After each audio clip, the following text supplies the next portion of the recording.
Honey, sometimes when you go to sleep, you go on a little walk. And sometimes you talk about a place. I don't remember. That's why we're gonna go there. So you can remember. To be honest, the first time I read the script, I got through 10 pages and I was by myself in my apartment and I put it down because I was too scared to keep reading.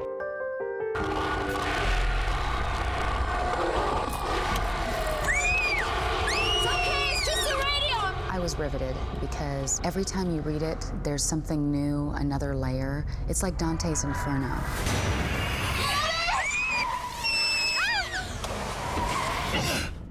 Most horror movies create a specific fear that you should worry about.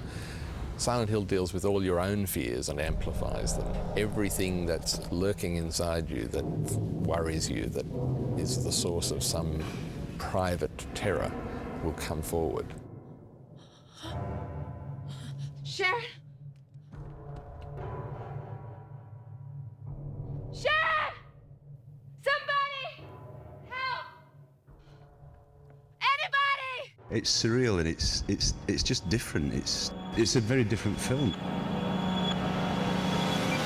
Sharon!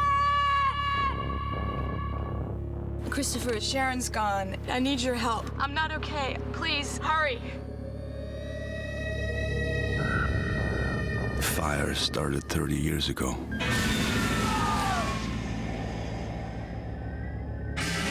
Sharon! Sharon? Honey?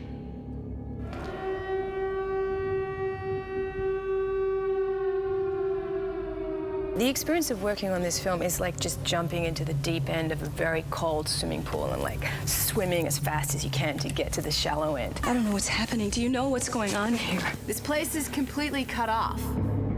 Only the dark one opens and closes the door to Silent Hill. Hey! Where is she? I'm trying to find my wife. Rose, come on! Rose, hurry! It's coming!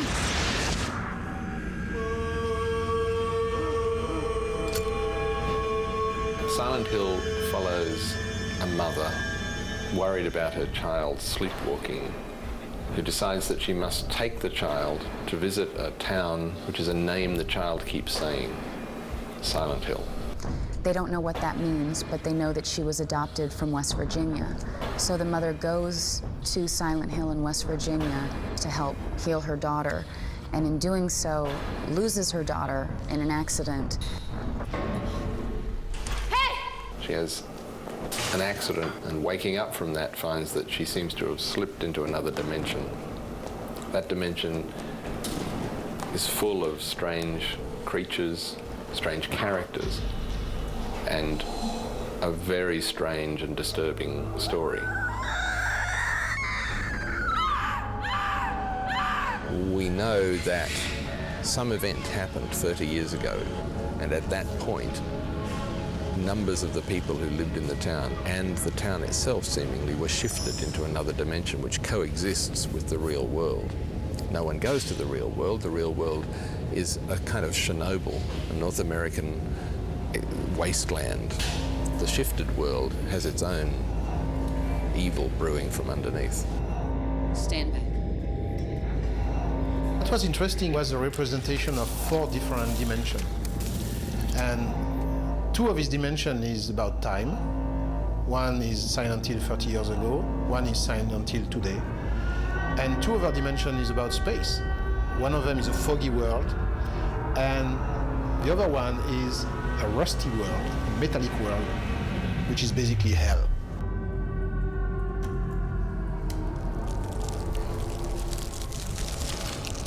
What's happening again?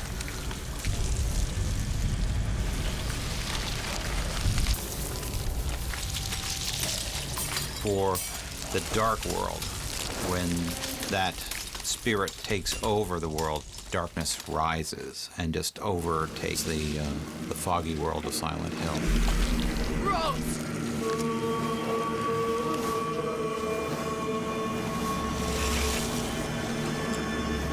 This one is like two movies. Sean Bean and myself are in the reality part of this movie. We don't know about the other 2 or 3 dimensions of this movie that Rod is in and Laurie's in and Deborah Unger are in. So Sean and I are in our movie, and the other gals are in their movie. Rose!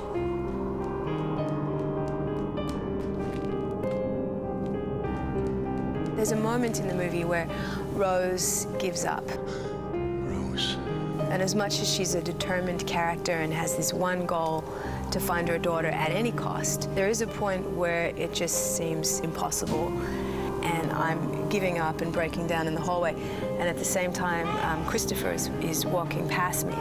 And because we're in a different dimension, we never meet. And he's the one person I want to find, and he's trying to find me.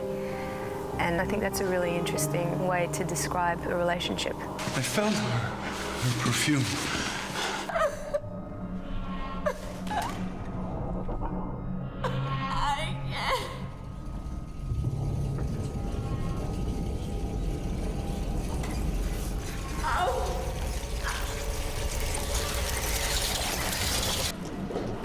We want an actress that was determined and vulnerable. We want somebody new, and we want a very good actress. And we was very fortunate that to get Rada. Give me that bike! Okay, I got it. Come on!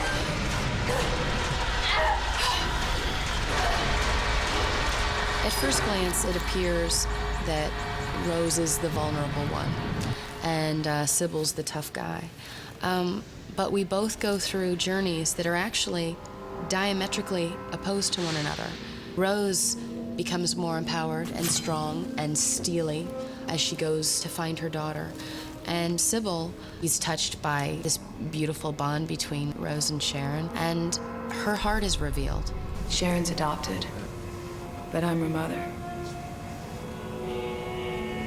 She's lucky to have you.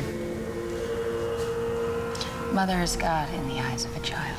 We needed to have a Sybil who was strong, authoritative, physical, but empathetic, and Laurie Holden's perfect for all that. She has all of those qualities. Find her. No! Wait!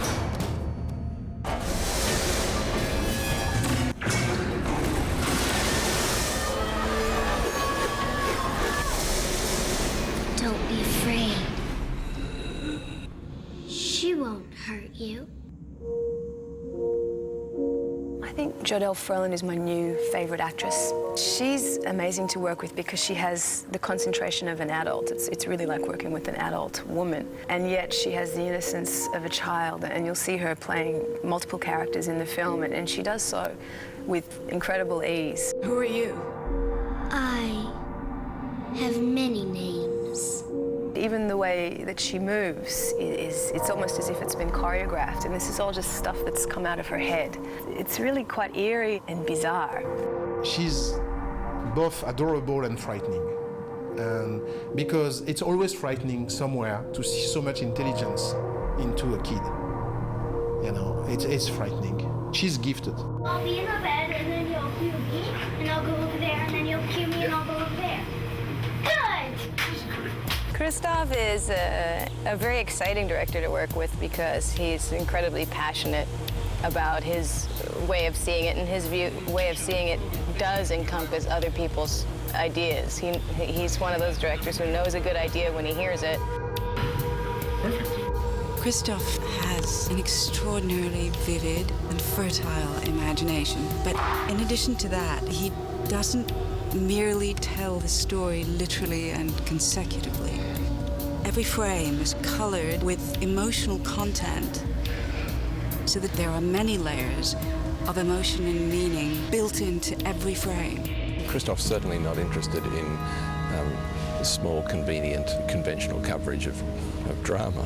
He's looking to give people a completely new experience.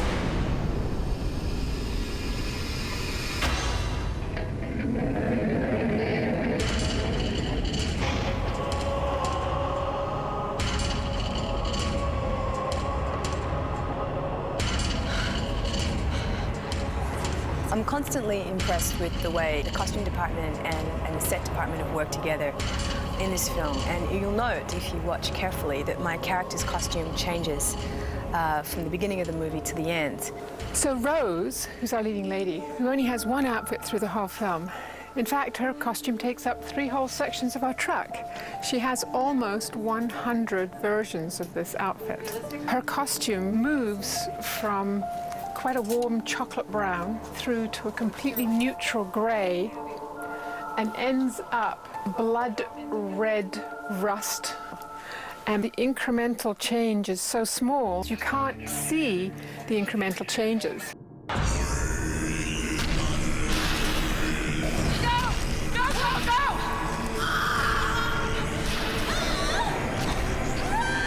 As Rose and Sybil make their way through Silent Hill, they confront a number of creatures. These creatures are all originally human. Even the ones who look like cockroaches were originally human, and they are all suffering for their sin, and they all represent a direct threat. But at the same time, they are slightly beautiful and completely revolting.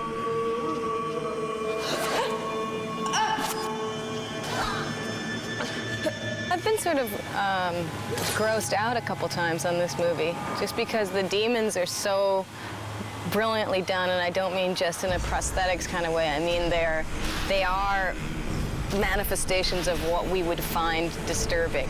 When they're coming at you, you don't know what part of your brain is frightened, but something's terrorized.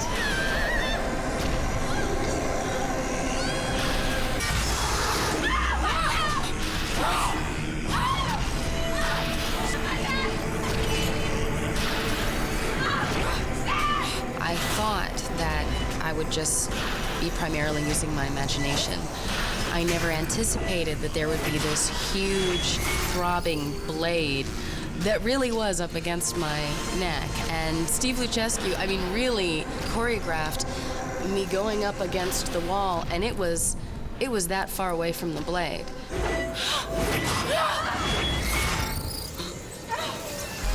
I generally like horror and sort of genre, you know. I'm quite looking forward to seeing it all put together, because I think he's got a wonderful vision, a wonderful eye.